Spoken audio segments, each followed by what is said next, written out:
TikTok is live. So we got TikTok, and then what about Instagram? You let me know when Instagram's ready to rock. We are live here, but we're waiting for IG. Let's see, IG looks like it's ready. There we go. IG's ready. All right, folks. Welcome back to another week of What the F Happened. Any of you been paying attention? I know it's summertime. Matter of fact, it's Revenge 2.0 summer. So what that means is everybody's getting revenge for COVID this summer. Lots of travel, lots of problems with airlines, which we're going to talk about today.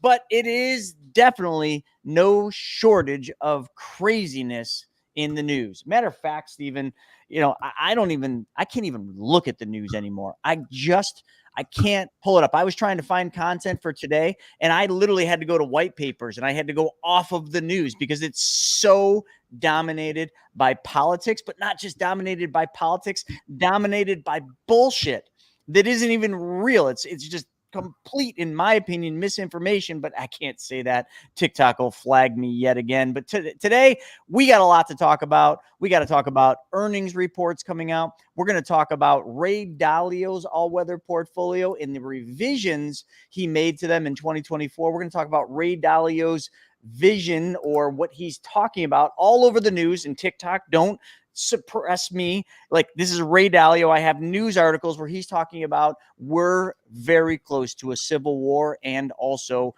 the potential of a world war is 50% or greater. And we're going to talk about that. We're going to look at that. I did a bunch of research last night, but I'll shut up right there. Stephen, what else are we going to talk about on today's? I mean, come on, we could talk about politics and the two candidates, or not candidates, or we don't even know yet who are running.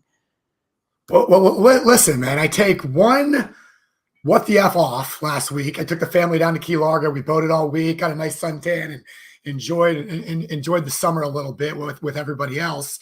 And in the meantime, there's been Donald Trump was an attempted assassination, which is bizarre when you look at the details on that, and either the massive failures, or was it more? I don't know. The testimony coming out in Congress right now, and the Secret Service director is already resigned, and it's a disaster. But not only that, Chris, but during the time frame, President Joe Biden is no longer the presidential nominee in the 2024 election.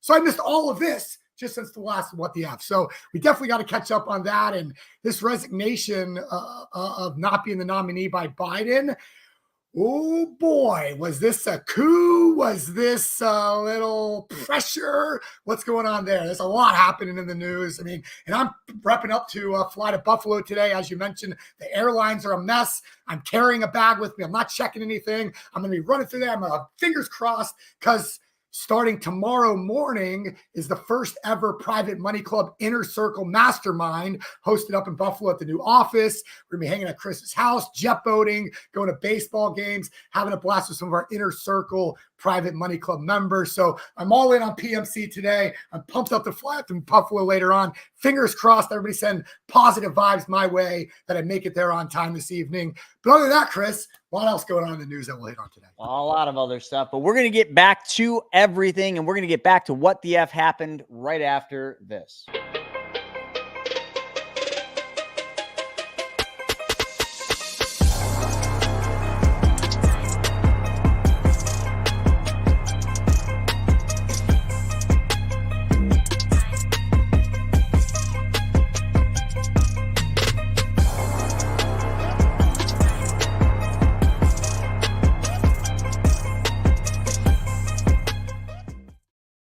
All right, folks, we are back at it. We are literally going to be diving deep down the rabbit hole with white papers, with Ray Dalio, and some of his warnings based on the history of this country and just the history of the world as a whole, because that's what he's done so well, is he's looked at the history, and he's sitting there saying, based on where we're at today and what's happening today, these are other periods of time in history where the same type of things were happening. So kind of scary stuff, not trying to scare anybody on here, but definitely want to kind of talk to you, because I mean, the guy does run did Bridgewater Capital, the company that he created and ran for a long time, basically the largest hedge fund in the world.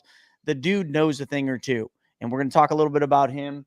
in the news. We're going to talk about Tesla's shares falling. We're going to hit a lot of things, but what the heck? I don't even want to waste any more time. We are streaming right now, and I want to just say thanks to everybody coming in from TikTok. I want to say hello to everybody over here from Yahoo and not Yahoo, YouTube. What the heck? I got Yahoo up on the screen clearly, but YouTube, Facebook, and also we are streaming live on Instagram. So folks, keep the comments coming in. We're going to be browsing, as I just was talking to Dawn over here on TikTok, and be talking to some folks over here on IG. And then we're definitely rolling in YouTube land. But Stephen, where do we even start today? I mean, I don't even know where to start. And I don't want to make this thing dominated by politics or anything like that. So can we just maybe start with the stock market? Yeah. Definitely. The stock market. What is that? I completely forget. Well, the stock market futures right now on the Dow, the S&P, and NASDAQ are all down. So the Dow's down about 144 points. No big deal because the market is so overinflated. And that's where I want to start. I want to come over here and I want to talk. So this TikTok, that's the chart we're looking at. And right over here for everybody else, that's the chart we're looking at. What this chart shows is it shows the S&P 500, and it just shows the S&P 500 consistent with a 0% risk-adjusted 10-year treasury. I don't want to get into all that stuff, but basically what this is saying, and actually, before I get into this, let me ask everybody a question. Like, when you look at the overall stock market, let's just talk about the S&P 500 or the Dow Jones. When you think about it, do you think of a 10% return over a long period of time is a good return? I mean, TikTok, do you think 10%'s good return? How about over here, is 10% a decent long-term return in the stock market? Because most people would say, yes, they would say that is. Now, and that would make sense because right now, the markets, if you were to look at a long period of time, and I'm just trying to figure out where they use this, 10% total returns occurred for most of our adult lifetime is what this white paper is saying. So that's what we've gotten used to. Dividends and the returns in the stock market over a long period of time in our adult lifetime. So pretty much everybody on here, and it doesn't matter what your age is, that's about what you've got used to, is a 10% return with dividends. But if we go back to the generation before ours, 7% with dividends was the average, right? So when you think about returns, and maybe some of you have heard of the rule of 72 or the law of 72, it goes by a couple different things. The law of 72 basically says your money will double every 10 years if it earns 7.2%. And it will double every 10 or every 7.2 years at 10%.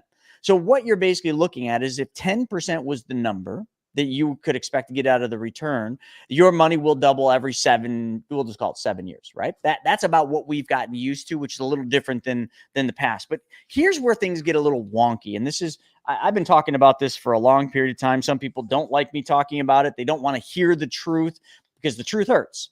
But we're definitely going to go off a cliff. I mean, I'll just post this again. Like, here's the chart, folks. Like, I spent 16 years as an advisor. I know how to read charts. I used to trade options. I used to read these charts day in and day out. I can do it with my eyes closed. I can run analysis on this, but I just want you to look right here, okay? Do you see this? Okay, do you see this line down here? If we were to basically look at it, that's how far out of whack we are. If 10% is the norm, this is where we're at way up here, and we're coming off those highs a little bit. So the question is when you're looking at returns of a market, what are things that can affect the returns? What are things that can bring a market down? And some people would say, the Fed action. Okay, well, the Fed has raised the interest rates aggressively 525 basis points or 5.25% over the last couple of years. That's aggressive. What else have they done? Well, they've unwound their balance sheet, sucking money out of the markets. Okay, that's another really big thing. What other things can affect it? News, wars definitely can affect the market. But, we don't have any wars here in the U.S., but there's lots of I shouldn't say little, but big things going on out there in the world. I mean, you don't need to look far to see that there is wars brewing, and there is a lot of stuff going on, which we're going to cover in the Ray Dalio section. So all these different things, but let's not rule out how political matters. Political matters definitely can move the markets, right? How about elections? Well, I did a recent YouTube video. So if any of you have seen my YouTube channel, it's at the Chris Naugle. I recently just put up a video where what we did is we looked at the last 5 elections, heavily focused on the last 5 elections where a president, okay, is running for a second term, because that's very similar to what's happening right. Well, shoot, actually, it's not anymore, because the President Biden, is not running for a second term. So this is getting a little wonky, but let's just assume, based on when I did the video, that's what we were looking at, presidents in the second term. Every one of the scenarios showed a trajectory like this, where the markets went up. And you could actually see some of these, and I'm going to call some of these timeframes out, and you'll all remember them. So if the markets are going up, where must they go? Some of you are thinking, oh, well, they must always go up. No, they must go down. What goes up must come down. Folks, we are literally staring down the barrel of an epic balloon, like a bubble, I should say, a balloon, a giantly overinflated balloon, a bubble of proportions that I've never seen in my lifetime. And I was an advisor through the Great Recession. That was a pretty doozy, right? Big bubble in the real estate sector that exploded, and then the whole market's collapsed down. How about the dot-com crash? I was self-employed, owned stores during that. Was not an advisor during that period, but I became an advisor after that period. That was a doozy. That was a 3-year doozy of a recession. Okay, and that was the tech market exploding. How's the tech market looking nowadays? It's way overinflated. Matter of fact, when you look at the S&P 500, it's dominated by tech, dominated by the Magnificent Seven. All I'm trying to explain here and in this white paper is what the markets are doing right now is largely a complete reflection of the unprecedented $11 trillion. And that, so I always talk about 5.2. That's what was printed just in that period of time. But if we expand that time, I've got the numbers now from 2022 to 22, or yeah, I think that's what it is. Anyway, 2020 to 2022. Yeah, it just doesn't even seem like it's possible for just a couple of years. $11 trillion was printed into existence, weakening your dollars, creating the inflation that we have seen and now are coming off of. All of that was created in a 2-year massive printing. Okay, so just remember, $11 trillion. It's actually $27 trillion if we go back to 2008. $27 trillion from 2008 to current, well, actually not even current, but to 2023 was printed into existence. Okay. Just take that all in. What does that do to the markets? Well, that drives the markets to a crazy frenzy. What also drives the markets to a crazy frenzy is, yeah, got to decline you over there, but is elections. And every single time, as I show in that YouTube video, the markets fall off the cliff.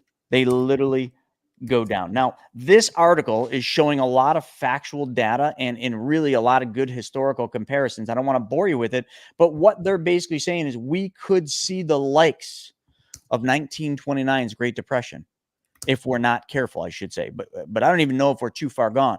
And it's more than likely going to start right after the election. So January 2025 could be really rough. And it could be a rough period of time for I don't know how long. So the reason I say this stuff is not to get you worried or anything, but just to get you thinking, like, listen, things don't always go up. They can't always go up. In all these other periods of time referenced in here, they don't always go up. They just don't. You can look at 1929. You can look at 2000. You can look at 2008. You can look at 2021 to 2024. You can look at all of these periods of time. They were all a big bubble right before they collapsed. Folks, we're there. We're there in one of the most insane political environments I've ever seen in my life of 46, almost 47 years. I'll be 47 years old this week. No, wait, next week. Yeah, next week, 28th, whatever. I don't even keep track. So somebody just said over here on TikTok, how do I invest? You invest smart. You invest in things that you know, like, and understand. You switch from a growth mode to a preservation mode. You take all of your invested assets, including 401ks, and you start looking at how do I preserve this money? And how do you preserve money? I mean, listen, I'll just call it out as simple things. And this is not giving investment advice, but I mean, where is your money safe? And some would say, oh, your money's not safe anywhere. But I mean, I don't know. Insurance companies are incredibly safe. Money markets, for the most part, are safer than most other assets. In 401ks, they have things called stable value. And in treasury bonds, U.S. Treasury bonds are relatively stable investments that do very well in economic turmoil, because usually in economic turmoil, the Fed, which they've already said they're going to, decreases rates, which increases Treasury bonds. So that would be some good things to look at. Preservation of principal. And if you are going to invest, please invest in things that you know, like, and understand. Now, let me transition here. And Stephen, can you share, because you've got this, can you share that Ray Dalio all-weather portfolio? So listen, if we're going to literally try to figure out, like, how do we navigate this? Well, then wouldn't it make sense to look at someone like Ray Dalio? And if any of you don't know who Ray Dalio is, all you need to know is he ran a company called Bridgewater Capital. Okay. He's 74 years old now, but he ran a company called Bridgewater Capital, which I'm trying to find the dollar amount that they actually manage. It's over 150 billion in assets. That's all, just $150 billion. I mean, they manage money for China, for US, they manage money for countries. Okay. This isn't your normal financial advisor. It's a hedge fund. So they got some data. They've been doing this a long time. So let's just look right here at what Ray, and this is an updated version. I've done YouTube videos on Ray Dalio's all-weather portfolio. This is updated. Scroll down just a little bit, and what you'll find is his all-weather portfolio right there. Actually, right there. Hold up, right there. Remember what I just said a second ago? Like, listen, sometimes I'm a smart guy, especially when it comes to money, but there are much smarter people than me, like Ray Dalio. So sometimes I just kind of just sit there and I just listen. I'm always willing to learn. I will never arrive and never think I know everything. I'm always willing to learn, unlike a lot of freaking people out there that think that they know what they don't know. But right here, just go back to that right here. So Ray Dalio's portfolio, his all-weather portfolio. Just a note, this is coming from Dalio's interview with Tony Robbins in Money Master the Game. So it's how many times do we reference that book, Stephen? We talk about that book because that book has a lot of stuff about the infinite banking concept in it. I think it's section 5.2 or 5.7, something like that in the book. So pretty interesting thing. But right here, it's saying the portfolio consists of 55%. Your advisor would tell you you're crazy if you told them that you wanted to own 55% of U.S. Treasury bonds. It says U.S. bonds, 30% of U.S. stocks, 15% of hard assets like gold and commodities. Okay. Usually they say 10% hard assets and then 5% commodities is what he's saying there. So go down to the portfolio here. Let me just show everybody what this chart looks like. You want to mimic Ray Dalio's all-weather portfolio, then just copy this, blow that up a little bit. And it's kind of interesting. Long-term U.S. bonds, 40%. How many times, Stephen, do I talk about TLT? TLT is an ETF, and I think they're just using that as a reference point. Okay, it's a 20+ year Treasury bond ETF, exchange traded fund. I don't know why I didn't know that was there, but TLT is kind of what they're mimicking with 40%. So that's how they're doing it. Long-term bonds, intermediate U.S. bonds. So we're not done with long-term bonds. We're talking intermediate U.S. bonds too.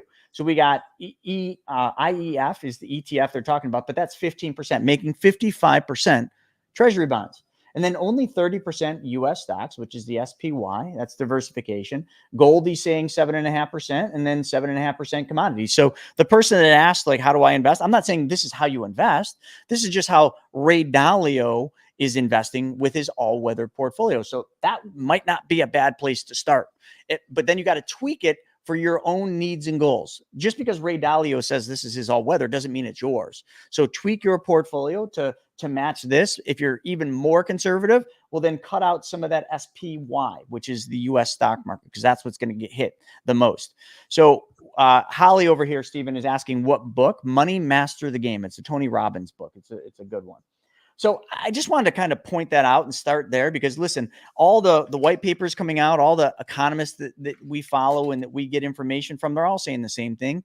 Like the bubble's going to burst. We're going to go into a recession. We're going to, and they usually don't say we're going to go into a recession. This economist does, but a lot of them will just say we're going to go into weaker economic times. We're going to go into a correction phase. But basically, at the end of the day, if that happens for a long enough period of time, we're in a recession. If it happens for even longer than that, we're in a depression. Point blank. That's it. Okay. So, Stephen, anything else you want to say on that? No, I mean, you hit it perfectly. and this is a few years old, so it's one of those things where the market's even changed since this came out, and I'm sure it's been adjusted a little bit. And it's something that we always talk about, staying on top of your portfolio and understanding exactly what's going on and kind of trying to prepare for the future, because there's ways in investing, whether it's real estate, stocks, you can make money in up markets, down markets, level markets. You just have to have the right strategy and know what you're doing with it and stick with it. Absolutely. Yes, I have so much information in my YouTube channel. Username 22579. My YouTube channel is where we put everything out. I put a video out every single day on YouTube. They're a lot of fun. They're cinematic. We get a little silly on them. So check out my YouTube channel, folks. It's at the Chris Naugle, shameless plug, at the Chris Naugle. Make sure you subscribe to the channel and click the bell so that you're notified every time we put new content out. But yeah, all of this stuff is covered in my YouTube channel. You can go in and search treasury bonds. You can search economics. You can search, how do I protect myself? How do I protect my money in a recession? I mean, I got videos on all of this stuff. At the Chris Naugle, the book was called Money, Master the Game. All right. So what else? Let's see. We got anything over here on YouTube? We just got a lot of people saying good morning. Good morning, everybody on Facebook. Bill, Chris, Paul, Faithful Gal. What's up, everybody? What is the link to that site? Stephen, do you want to put the link to the all-weather? I mean, you could just Google Ray Dalio all-weather portfolio and it will come up. That's a pretty easy way to do that. But yeah, my YouTube channel has all of that stuff. Let's see. Yeah, thanks, Morgan. Appreciate it. I know you watch a lot of my YouTube stuff. Look at the stocks in the... Oh, I got to hit this one. So this one came in from YouTube, and I actually did. It's kind of funny that you mentioned this. I did a YouTube video on this. So what he's saying is, we're always talking about the Dow and we're talking about the S&P 500 because they're the two bigger ones. But if you look at the Russell, and I'm curious as to what you're thinking about the Russell index. So the Russell index is a small cap index. And when you look at the Russell, folks, it doesn't look like the Dow. It doesn't look like the S&P. It actually, up until recently, was actually looking negative. So everything looks positive when you look at the news. The Russell was not looking good. So I did a whole YouTube video on that. But, I just want to know kind of what your thoughts are on the Russell index. But I can tell you the Russell index is probably a more accurate representation of the markets because it does not include the large, manipulated, speculated stocks like the Magnificent Seven, which are all tech-based stocks and AI-based stocks. It kind of strips that and gets to your small companies, which is really, if you think about it, the small companies are, I don't want to say the heartbeat of America, but the growth of America in the future. So if you take a look at the Russell, you're going to get a completely different approach. Check my YouTube channel. I got a freaking video on that. Pretty soon, Stephen, I think I'm going to be able to say I got a video for that. It's just like, because when you put a video out every single day, and I got over 1,200 videos on my YouTube channel, you cover a lot of ground, and you can piss some people off too. Some money will be going into there now. I totally agree. Small caps are more nimble, more easily adjusted to the market conditions. So what he's saying is some of the money from the other indexes is probably going to move into the Russell. So yeah, right here. Here's what you got with the Russell. What's that thing looking like over a 1-year time frame? Okay, 14. Give me a 5-year. 42. Yeah, I mean, that would be typical over a 5-year period. Some of you would look at that and be like, oh my God, 42% over 5 years. That's an average. Okay. That you would have had to have been in it just the period of time that this is looking at, which would have been one of the best periods of time to be in it. Look at a max. Which is probably going to be pretty good. Yeah. 300 cumulative, which is, I did in that YouTube video, I could talk about cumulative returns, but then do a 1 month and a 6 month. So look at the turbulence in the Russell. So if any of you, I know TikTok can't see this, but 10%. But anyway, just watch that YouTube video I did, and it covers the Russell, shows you the perspective of that. All right, Stephen, where should we go from there? Should we mix this up a little bit and talk about mortgage demand, and what's going on in the real estate market? Yeah, very important right now, especially with the PMC event coming up. Let me have you. Yeah, we got this Inner Circle event here starting tomorrow. It's a very small event because we just can't house tons of people, and we want to do some cool stuff. So we just couldn't bring a lot of people, but there's like 30 people coming in. It's going to be wild. And we're going to be talking about lots of these topics. But Stephen, let's dive into real estate and some of the stuff in the headlines. Mortgage demand drops as home buyers wait for lower rates. What is that telling you? Yeah, we just hit it. The average contract interest rate for 30-year fixed decreased to 6.82% from 6.87. So still hovering right around just below 7% where we've been for quite a while now. You know, a lot of people are just kind of holding it out. They're saying, hey, we're going to wait till the market drop, or wait till rates drop before we make any moves. And houses are just sitting right now. Nobody's really making any moves right now. So applications for a mortgage to purchase a home still dropped another 4% last week compared with the previous week. Applications to refi were essentially flat, 0.3% for the week. So kind of hovering right along where we've been now for, I don't know what, the past, I feel like all year really, right, Chris? Absolutely. Yeah. So, I'll make a prediction. I mean, some of you might already know this, but September, the Fed meeting in September where they got to decide, are they going to keep rates higher, lower? What are they going to do? Mark my words, they are going to drop rates. That's going to be the start, not the end, but the start of the Fed starting to decrease rates. You'll start hearing them talk about how they slayed the dragon and they got inflation in control, that bad inflation that they created. Make no two ways about it. Like I don't want to hit this one hard because this is where you start pissing people off. But the Inflation Protection Act, I mean the Green New Deal, or what was it? Was it the Green New Deal or the Inflation Protection Act? Like, oh, I'm sorry, they're the same freaking thing. Oh, I forgot all about that. It's like the Inflation Protection Act.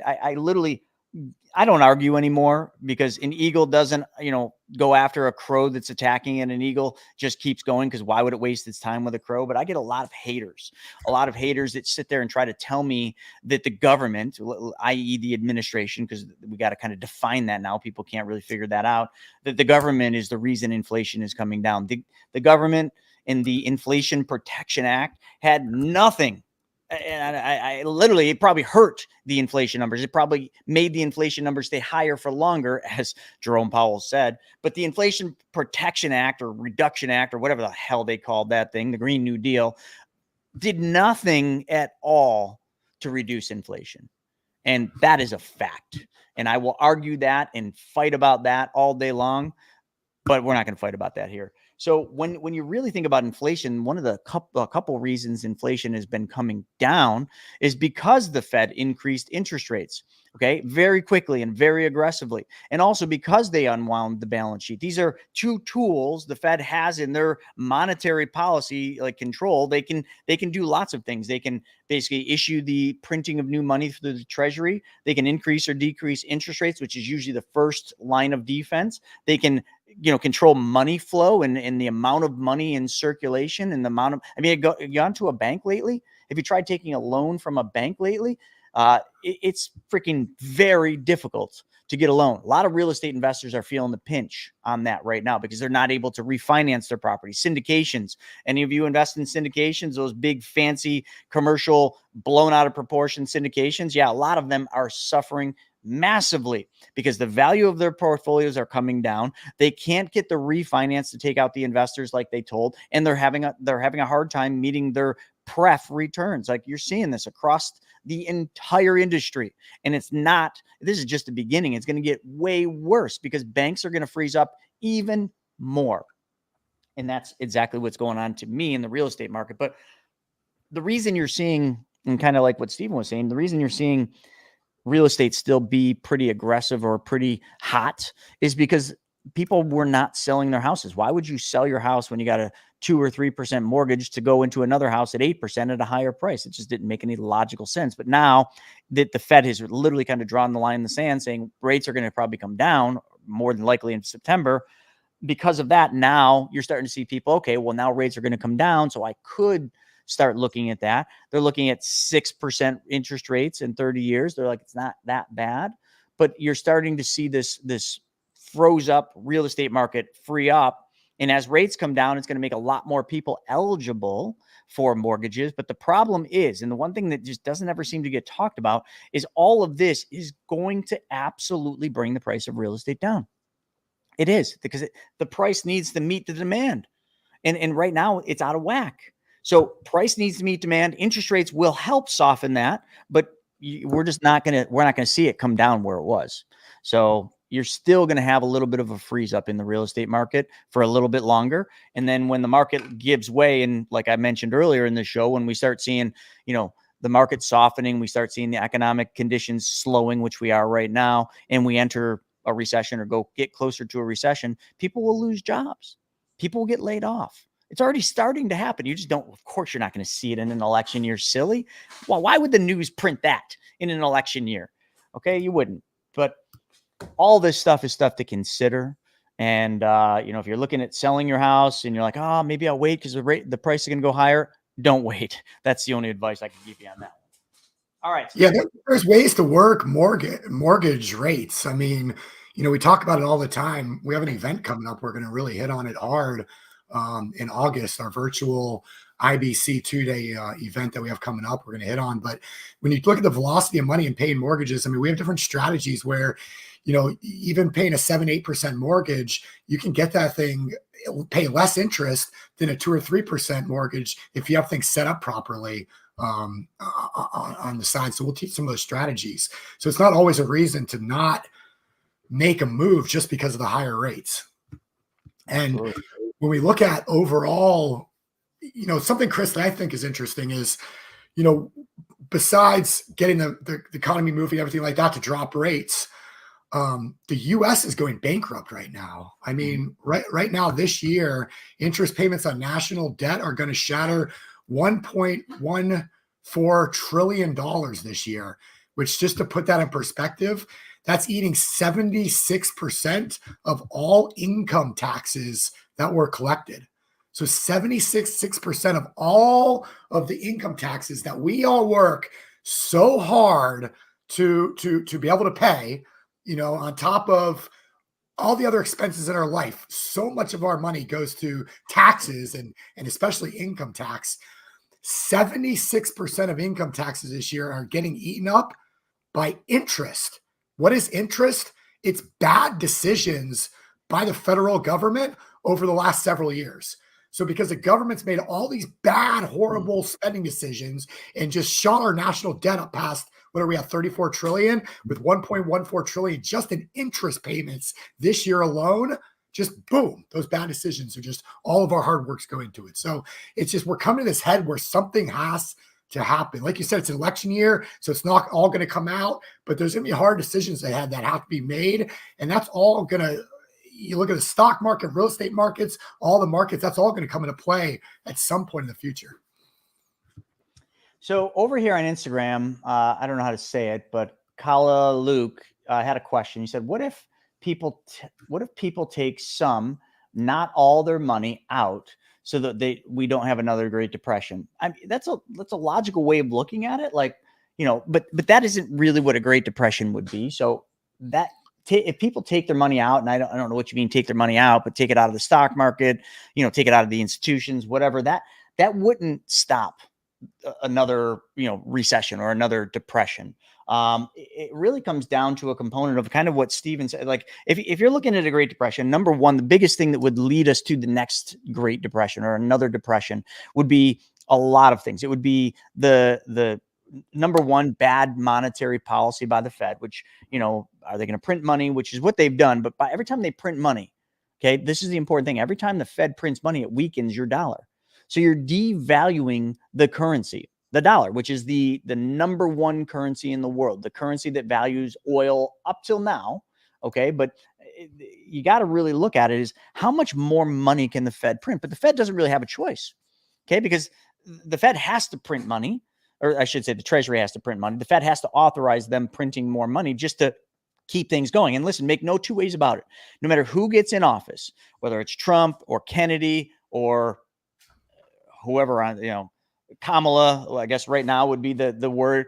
None of them are going to stop spending money. They can't. They're actually probably going to spend more money. So in spending more money, it's going to increase the deficit. So now the couple things, I mean, this current administration thinks, okay, well, let's tax the rich, which they're not. Okay. If any of you think that's what they're doing and that's the solution, that isn't the solution. That isn't what they're doing. They're not going to tax their buddies who are donating to their political campaigns, but they're going to tax the middle class.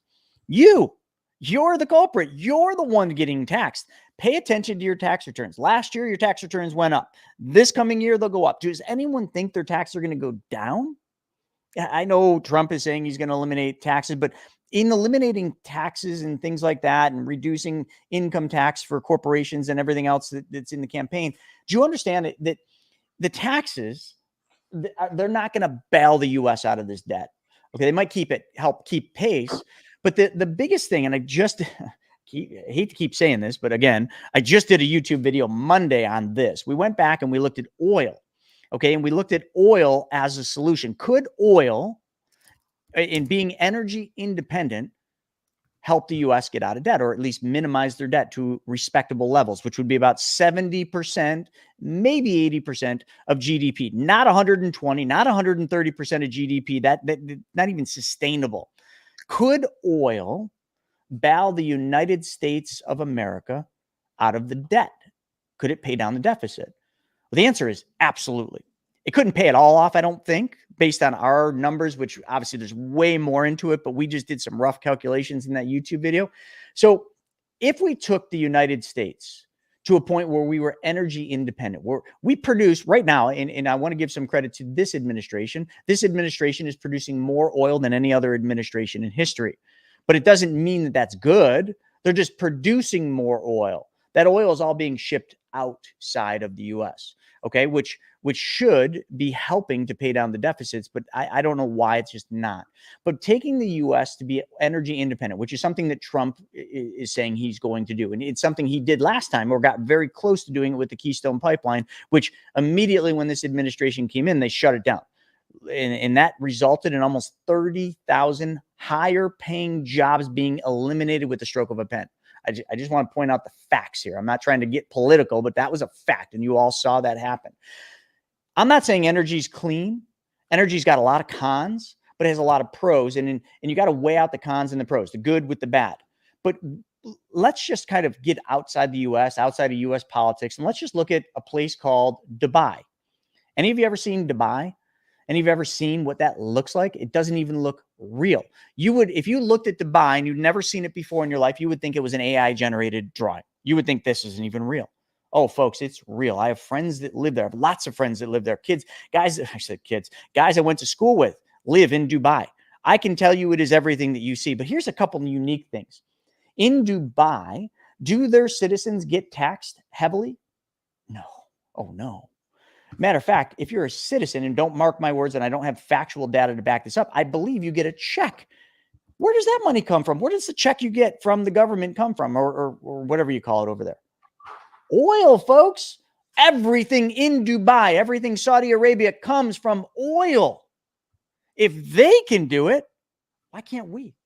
And some people would say, oh, we don't have enough oil. Saudi Arabia's got more oil than us. Bullshit. We have more oil here. Read a book called The End is Just the Beginning. You will learn a lot about geopolitics, but you will learn a lot about the United States of America and the resources we have right underneath our feet that is always stopped by bureaucrats. And really, it's just determined by whoever's in office. We have more resources under our feet than anywhere else on earth. And I don't know that to be fact, but it's pretty freaking close. So we could be energy independent. And if we became energy independent, if we could get our refining capacity where it needs to be? Right now, we have the ability to produce crude, but we don't have the ability to refine that crude into a usable oil, some type of oil derivative that we can actually use to fuel our cars and everything else. But we could get there if there was an effort put in. There's just been an effort on the green energy, which is not green at all. I mean, just look up how batteries are made. I shouldn't need to say nothing else. They are not clean. And I'm not saying energy or oil is clean either, but when you really weigh the two out, is it really the better of the two evils? I don't know, but there's a mix. There's a place for both. We don't need to be all energy or all oil and all EV. There's a place for both. If we became energy independent, if we did it the right way, that could be a path through the debt that this country has, which will bring the United States down. The debt, and listen, I know we're talking about U.S. debt, like the nation's debt, the corporation called the United States of America's debt. But listen, like, I'm not leaving any of you out either. I know the stats. Done the YouTube videos on this too. I know what American citizens' debt load looks like, and it's worse than it's ever been. Those credit cards are out of freaking control, and that will bankrupt you, just like it will bankrupt the United States in time if we don't control this. So, I mean, all that stuff put into place. Chris, real fast, and that's why it gets me confusing when you see a presidential candidate that comes out and says we're going to ban fracking in the United States of America, which produces so much oil, and to your point, so much financial opportunity, and coming out and saying, hey, in the next 11 years, we're going to get rid of all gas vehicles in this country, or the production of new gas vehicles, and go all green energy. And I know, but these are things that Kamala Harris has said, and she's now the Democratic nominee for the United States of America. And I just don't understand, why, unless they purposely want to make sure we stay slaves to debt, whether that's personally, whether that's as a nation. I mean, if you look at this debt clock, we're actually at a pretty exciting moment. I mean, we're very close to $35 trillion in debt, and that is just screaming fast. So, but it's not just the debt clock that you're looking at. Not just the important thing is not the debt. The important thing is each citizen, each tax-paying citizen, how much does that debt make up of each tax-paying citizen? It's over $200,000, right? $267,170 per tax-paying citizen in this country. We got a lot of citizens or illegal immigrants, if you will, not paying taxes in this country, because if you look at it and you just say per citizen, it's 103, but per tax-paying citizen is 267,000. Can you guys do the math? Can you understand the problem there? There's a lot of, I'm not going to swear, but a lot of people not paying taxes in this country. And who are they? Yeah, I'll let you figure that out. We got a little border problem here. And I want to get to some questions here, but there's two that came in. One on Instagram came in. Blaze DaVincio Official, sorry if I butchered that, said, would it be better to purchase gold, precious metals, and let them sit and appreciate in a bank? First off, if you bought gold, you wouldn't hold it in a bank. You would hold it in an institution that is, to hold gold. There are warehouses and places where you can actually have them hold and basically, keep your gold safe. Or putting money into the banks. Well, I certainly, if you know anything about what I teach, I certainly wouldn't say keeping large amount of money in banks is smart right now. Just curious. Plus, don't necessarily trust stocks. It's a slippery slope. And also he said, because we can't control the markets. You're absolutely correct. We have no control of the markets. We can't control what the Fed does. Literally, like, I have found pure bliss in this statement. This is a serenity prayer. God, grant me the serenity to accept the things I cannot change, the courage to change the things that I can, and the wisdom to know the difference. Very important that you understand that, because we spend too much time focusing on things we have no control over. And we spend very little time, there's cash. We spend very little time on the things that we can control, which is what we should be spending 100% of our time on. But getting into that, like, let's come over here. The answer to that question, I'm not dodging your question like politicians do. The answer to that question is, I don't really know the best place. I can tell you where my money goes, and that is giant mutually owned life insurance companies that pay dividends. That is it. And I do that through specially designed and engineered whole life. And to me, that is the soundest, safest place for my money to go. But you don't need to take my word for it. Tony Robbins talks about it. Robert Kiyosaki talks about it.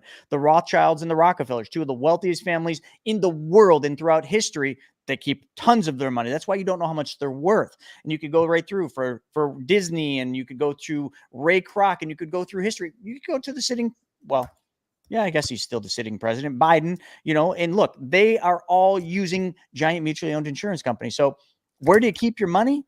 I don't have a direct answer as to say this is the best, but that's what I do.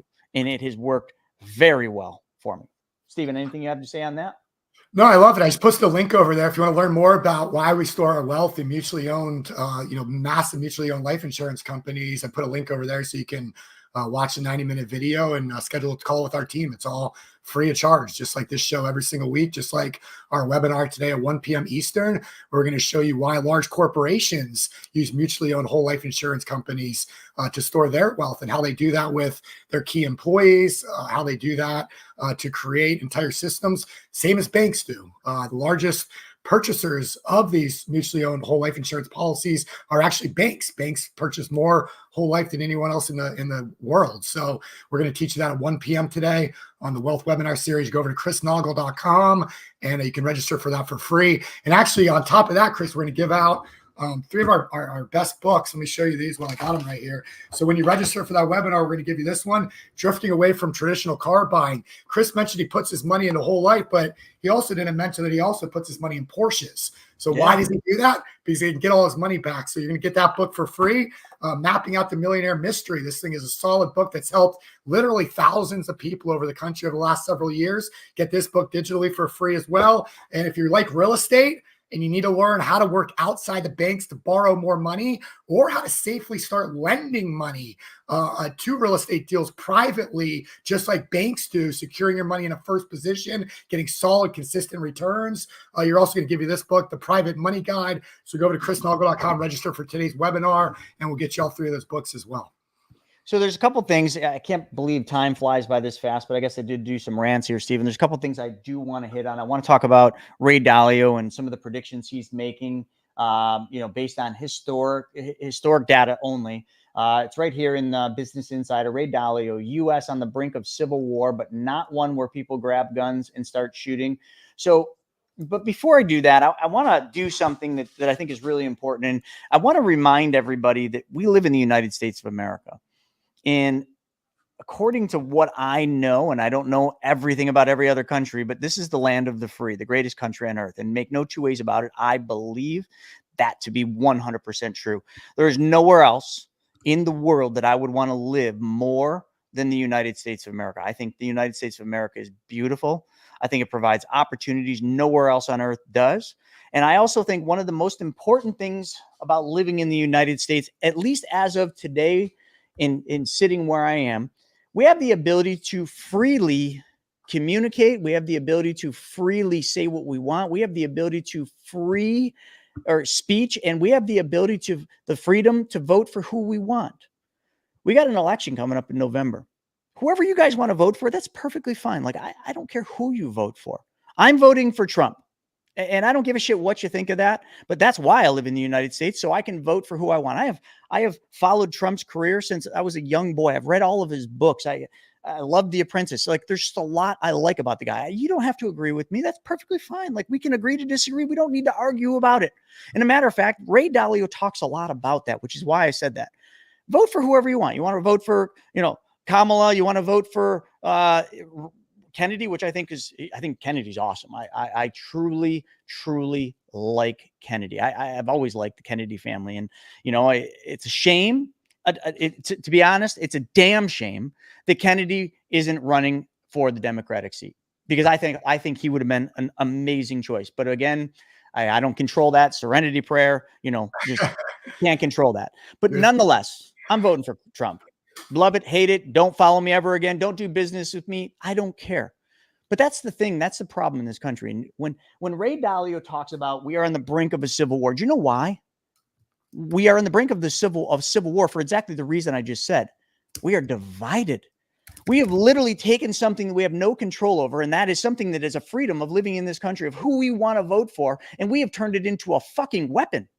We have literally weaponized the freedom of speech. We have weaponized the freedom to vote for whoever we want to based on what we think is right for the country and for our lives. Now, some of that is selfish.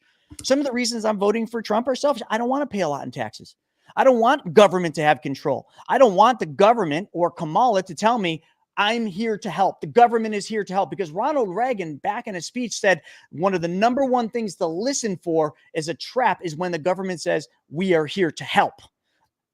I've lived 46 years, soon to be 47 years on this earth. And I can tell you one thing that I've learned in 46 years. The government isn't here to fucking help you.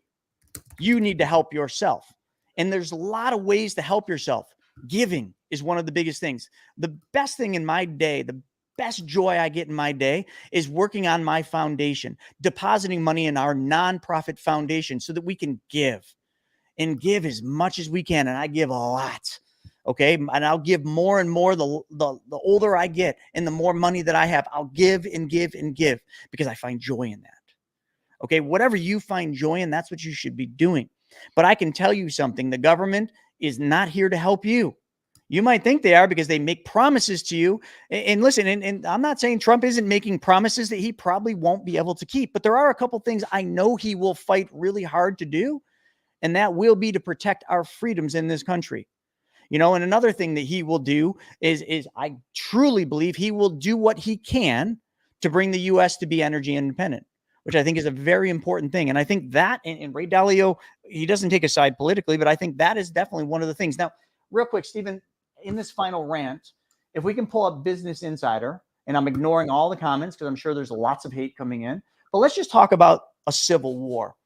How many of you have studied, what you all should have because you went to school, right? And you learned about the Civil War. That Civil War was an awful one. It was a bloody war. And there's a lot of things that made that Civil War happen that are very different than today. But when you hear Ray Dalio talking about this, there's nobody, in my opinion, that has studied history from a financial aspect more than Ray Dalio. He's written books, he's created videos, and you should read all of them. And by the way, if you read the books, please read the white papers. The truth and the real meat of Ray Dalio's teachings is in his white papers. But if you scroll down to this and you look at his definition of this, now he's not talking about thinking that we're going to go into a civil war where we grab guns and we fight. Now, he's not discounting that could happen. He's actually saying there's a better chance of us entering a world war, which I wouldn't disagree with that either, more so than us grabbing guns and killing one another. But what he's talking about is he's talking about a civil war where it accelerates the political polarization, which sound familiar, like a little bit of polarization going on with the political environment. And people move to different states that are more aligned with what they want and that they don't want to follow the decisions of the federal authorities of the opposite political side. Did you hear what I just said? These are Ray Dalio's words. It's right there. You guys can read this. Has that not already happened? During the pandemic, did not a lot of Americans move to Florida and other states because they didn't like the politics, the controls of New York? I'm one of them. I did not move, but I didn't move because my mom is here. And I love my mom, and I'm all she's got. And you know what? I will stay in this shitty state. It's a beautiful state, but it's a shitty political state called New York. A lot of people move from California to Texas. You already saw this happening, folks. That is one of the things he's saying, that are more aligned with what people want and that they don't want to follow the decisions of the federal authorities, because there is very big difference from Florida to New York. And it is from a political standpoint, from a federal political standpoint. But let's look down here at one more. Scroll down just one more. Ray Dalio pointed out several critical factors that he believes are contributing to the nation's precarious position. He uses big words. Extreme levels of government debt. We already talked about that, didn't we? Extreme levels of government debt. Significant wealth inequality. This country has a massive wealth gap, that which rivals any other nation throughout history from a wealth gap standpoint. And that is never good, because the wealth is sitting here, and everybody, there needs to be wealth distribution. I'm not saying that we shouldn't have wealth distribution, but it shouldn't just be handouts from the government that come on the back of taxpayers. And I stand in and I support that message for sure. Rising internal political rifts. You can't even go out and speak your mind. Like, you can't even go out and tell people. Like, people are scared to literally say who they vote for, which is why I'm telling you who I'm voting for. Like, you can tell me, sure, I'll tell you mine. You tell me yours, and cool, we can be friends, or we don't have to be friends. I don't care either way, and you shouldn't care either way. It doesn't matter. But that's what this is all about. The rising internal political rifts. There is so much divide. Like, I don't know, depending on what you listen to, but some would say it's 50-50. I don't truly believe we're there yet. And ongoing external conflicts. Russia, Ukraine, Israel and Hamas, all these things. I mean, now you got this Iran stuff going on, like all these. And he goes on to say, we are now, and this should scare the shit out of all of you, and I know we're a little over time, actually 1 minute from that. We are now on the brink and we don't yet know if we will cross over into a much more turbulent time. Dalio stated emphasizing the urgent need for attention to these issues to prevent potential disaster. Potential disaster. Not in this article, and I think it may be in this article earlier on. He talks about there's better than a 50% chance of a world war. Like a civil war, world war, all brought on by us just not being able to get along, us being so polarizing in so much hate because somebody's voting for the person that you're not voting for. It just blows my mind. I can tell you right now, as Chris Ash here said on YouTube, though, if this country was brought to energy independence, if it was done the right way, if we started focusing on refineries, which again, Morgan Sharp said there are refineries sitting vacant that could be updated and put into production all over the United States. But you can't in this political environment. Okay. The Green New Deal, the Inflation Protection Act. Can't.